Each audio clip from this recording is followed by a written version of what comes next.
Hey everybody, JJ here, Bull to the Bus. It is August 31st, Monday, 2020. Last day of August, so hello September. I hope each and every one of you are doing well. We've got a lot of news to cover here. 1 in 4 malls will vanish within 5 years. We're going to talk about a report that uncovered that scenario.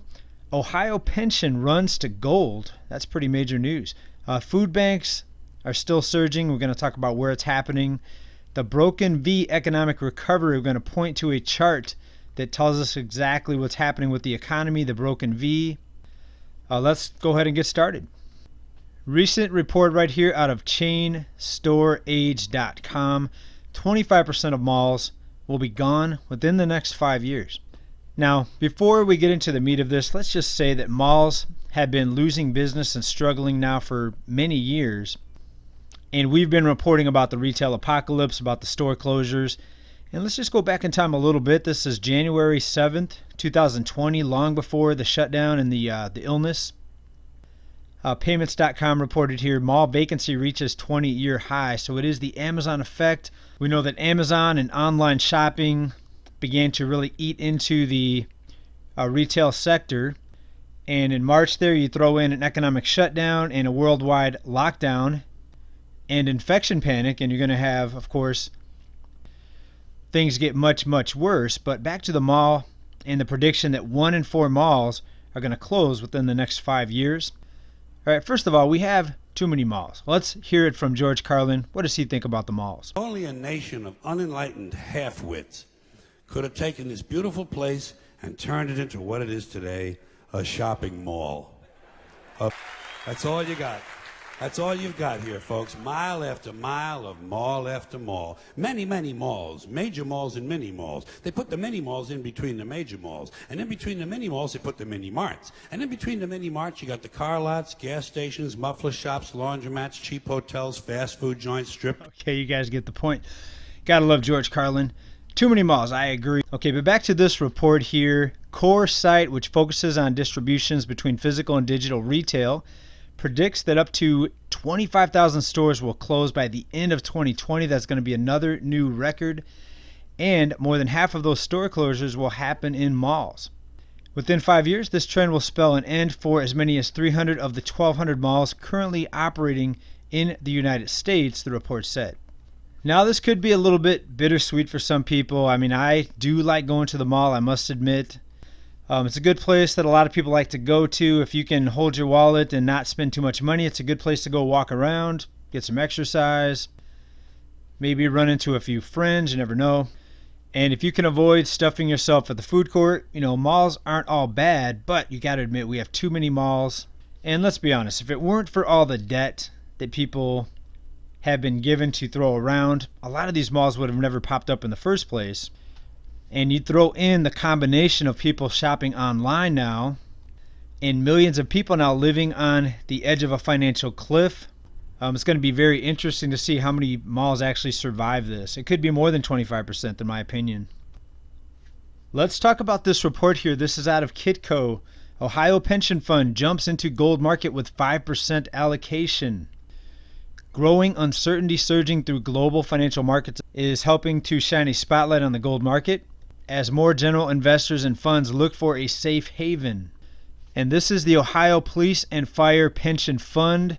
They have approved a 5% allocation into gold and in a move to diversify its portfolio and hedge against the risk of inflation.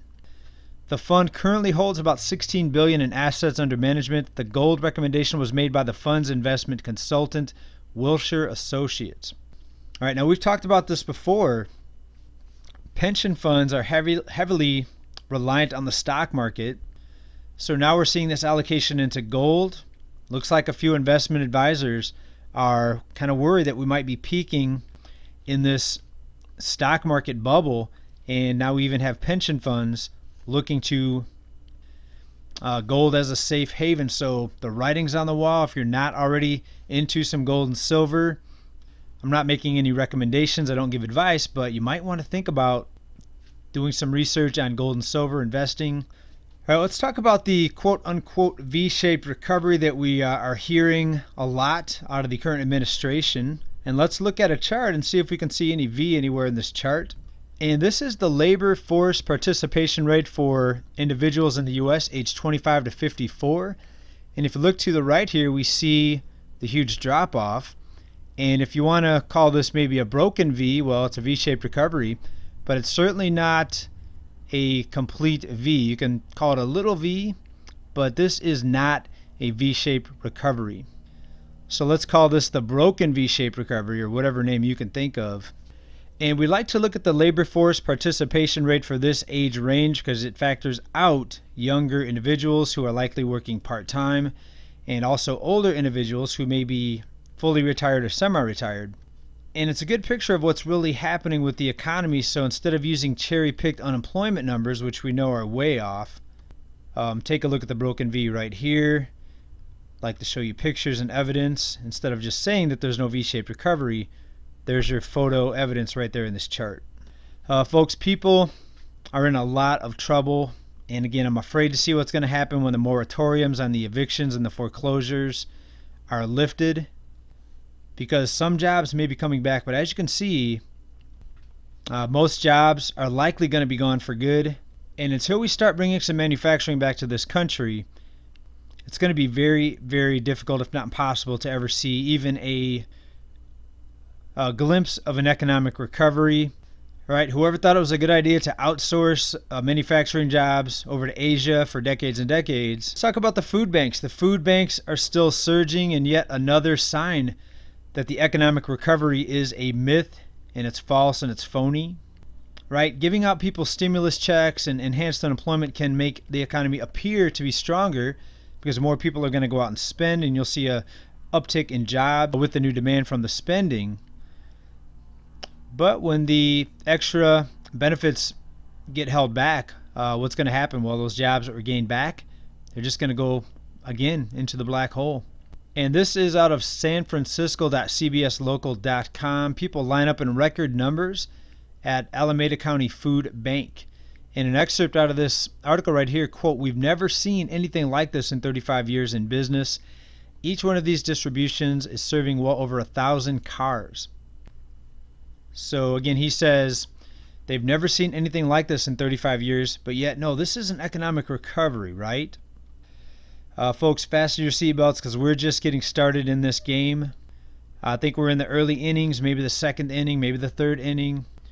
But we need to buckle up, continue to prepare for a long, long downturn, and also prepare for some more events. We don't know what's going to happen. We'll see a lot of chaos. Protect yourselves at all times. Be aware. Protect your family. Protect your property. Be well. Be safe, everybody. Thanks for watching this report. I'd like to hear from you down in comments. What do you think about these charts? Is there going to be a recovery? Will one of these candidates fly in November and change everything and save us? Or is it too late? We just need to strap on our seatbelts and prepare. You let me know. Thanks, everybody, for watching this report. Bye for now.